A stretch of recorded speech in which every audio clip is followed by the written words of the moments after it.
Assalamualaikum warahmatullahi wabarakatuh. Kita jumpa lagi di mata pelajaran ilmu pengetahuan alam. Mudah-mudahan kalian semua masih diberi nikmat, yaitu nikmat sehat, sehingga kalian bisa mengikuti pelajaran IPA ini dengan baik dan seksama.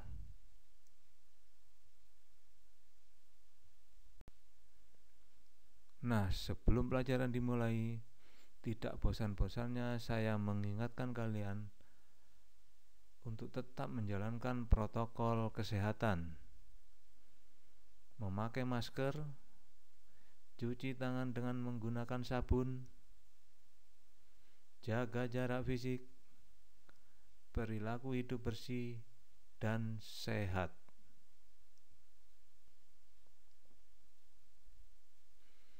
Nah, pertemuan kali ini yaitu kita bahas tentang gangguan dan kelainan pada sistem gerak.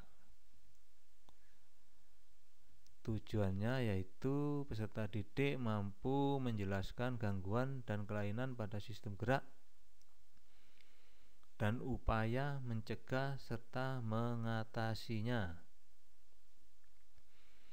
Peserta didik mampu menjelaskan jenis-jenis gangguan dan kelainan sistem gerak. Peserta didik mampu menjelaskan upaya menjaga kesehatan sistem gerak. Baiklah, kita ingat-ingat lagi rangkuman materi pada pertemuan sebelumnya. Otot adalah penggerak bagian-bagian tubuh, sehingga otot disebut alat gerak aktif. Otot dapat berkontraksi, memendek, dan berelaksasi, memanjang, yang mengakibatkan tubuh bergerak. Cara kerja otot ada yang bekerja di bawah kesadaran, yang kerjanya dapat dikendalikan, dan bekerja di luar kesadaran, yang kerjanya tidak dapat dikendalikan. 3 jenis jaringan otot. Pertama, otot rangka atau otot lurik yang tergolong otot sadar. Yang kedua, otot polos yang tergolong otot tak sadar. Yang ketiga, otot jantung yang tergolong otot tak sadar. Beberapa gangguan dan kelainan yang sering terjadi pada sistem gerak manusia. Yang A, riketsia. Riketsia terjadi karena kekurangan vitamin D yang membantu penyerapan kalsium dan fosfor, sehingga proses pengerasan tulang terganggu. Penyakit ini terjadi pada anak-anak. Riketsia menyebabkan tulang kaki tumbuh membengkok. Penyembuhan dan pencegahan dari penyakit ini adalah dengan penambahan kalsium, fosfor, dan vitamin D ke dalam menu makanan. Vitamin D dapat diperoleh dari makanan, suplemen, dan berjemur di panas matahari.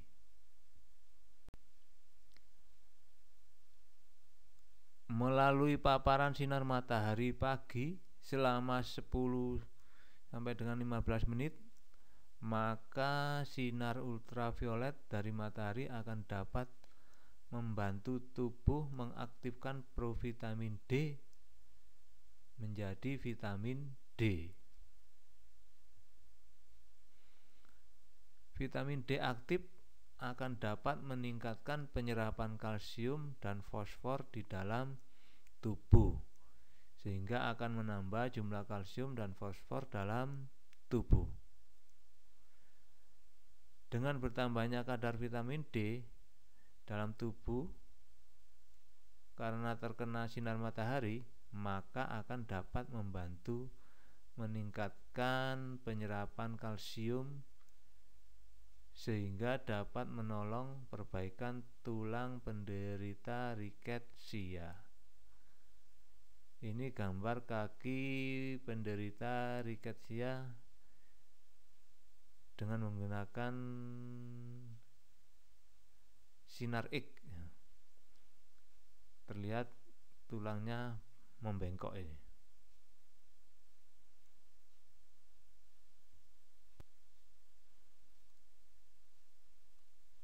Gangguan berikutnya yaitu osteoporosis. Osteoporosis disebabkan karena kekurangan kalsium. Osteoporosis umumnya terjadi pada orang dewasa dan orang tua. Orang tua biasanya menghasilkan lebih sedikit hormon, sehingga osteoblast sebagai pembentuk tulang kurang aktif dan massa tulang pun jadi berkurang. Tulang yang kekurangan mineral akan menjadi rapuh dan mudah patah. Karena kekurangan kalsium tadi, maka tulang ini mudah rapuh dan mudah patah. Ini contoh matrik tulang normal dan osteoporosis. Yang di sebelah kiri ini matrik tulang normal. Di situ terlihat padat, ya, lebih padat daripada yang di sebelah kanan yang terkena osteoporosis, ya. Jadi masanya lebih padat dibandingkan dengan massa pada osteoporosis.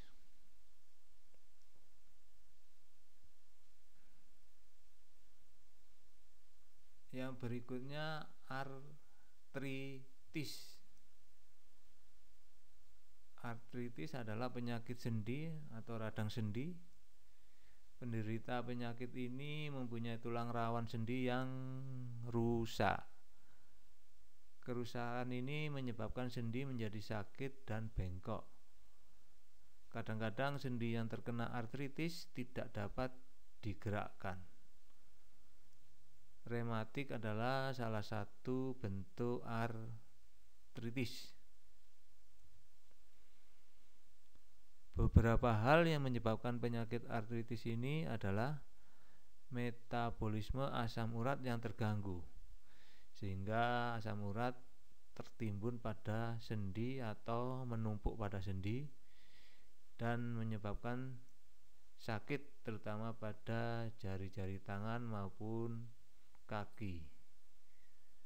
Penumpukan kapur di antara dua tulang mengakibatkan sendi sulit digerakkan dan kaku.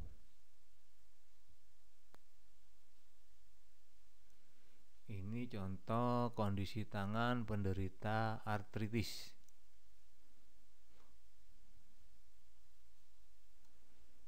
Yang berikutnya yaitu fraktura atau patah tulang. Tulang memiliki struktur kuat dan lentur.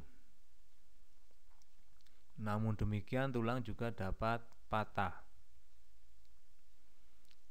Salah satu penyebab terjadinya patah tulang adalah karena tulang mengalami benturan yang keras, misalnya pada saat kecelakaan atau jatuh dari tempat yang tinggi. Patah tulang disebut fraktura. Masih lanjut patah tulang. Ini ada oblik, miring, ada comminuta, ada spiral, ada fraktura terbuka. Oblik,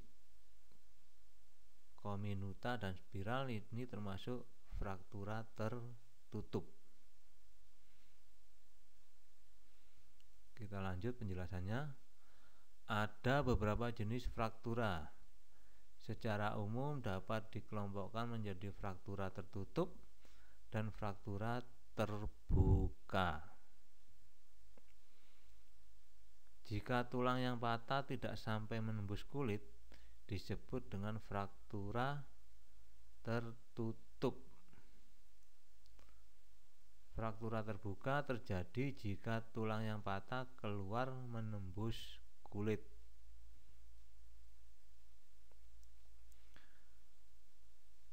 Fraktura juga dapat dibedakan berdasarkan kondisi tulang yang patah, yaitu miring atau oblique tadi, kemudian comminuta atau terpecah-pecah menjadi bagian-bagian kecil, dan spiral.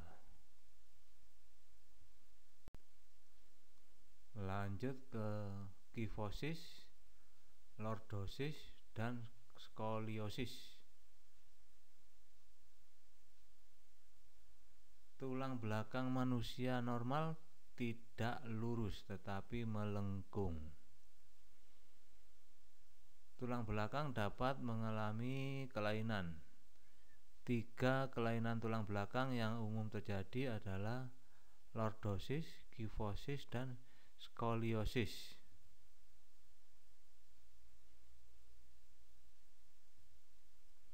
Ini struktur tulang penderita kifosis, lordosis maupun skoliosis.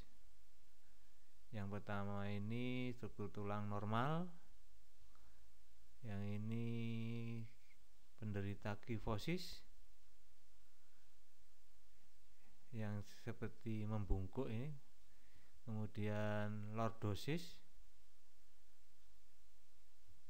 berikutnya ini skoliosis.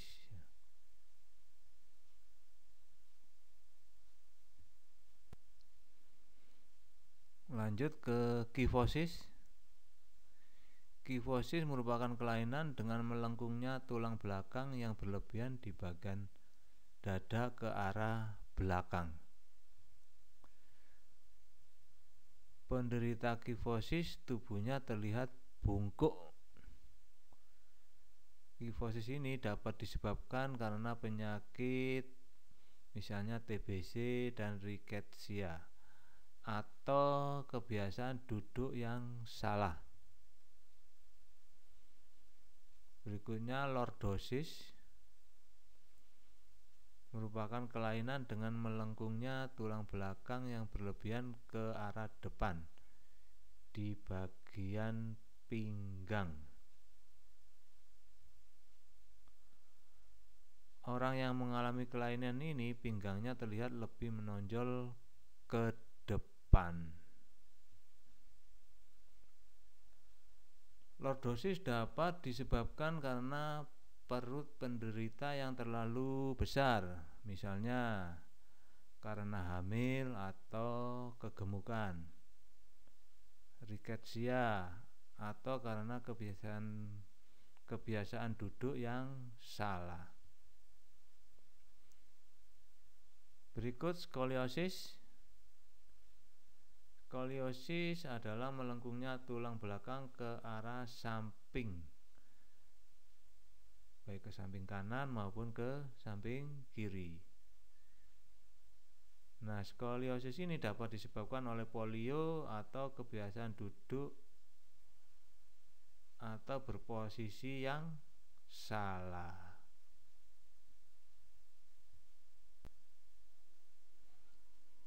Ada beberapa cara yang dapat kita lakukan untuk menjaga kesehatan sistem gerak kita sebagai berikut.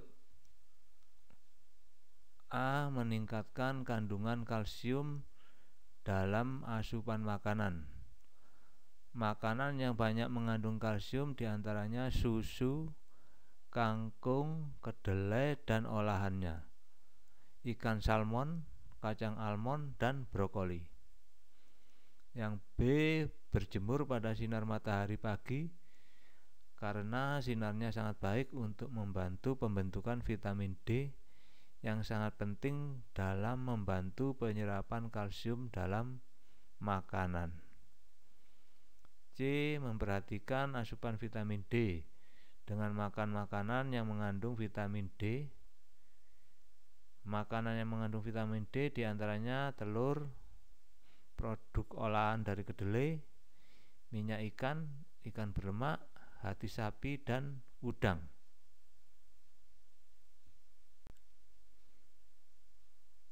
D. Memperhatikan aktivitas fisik yang cukup setiap harinya. Aktivitas fisik seperti jalan kaki, jogging, tenis, menaiki tangga dapat membantu terbentuknya tulang yang kuat dan memperlambat proses kerapuhan tulang pada tubuh. E. Menghindari kebiasaan sikap tubuh yang salah, misalnya dengan cara duduk yang benar, yaitu tulang belakang harus dalam posisi tegak atau tidak membungkuk. Saat tidur sebaiknya memakai alas yang datar dan padat agar posisi tulang belakang tetap lurus. Itulah tadi materi kali ini. Materi berikutnya yaitu usaha. Tetap semangat, belajar dan berdoa. Pasti kalian berhasil. Sekian, wassalamualaikum warahmatullahi wabarakatuh.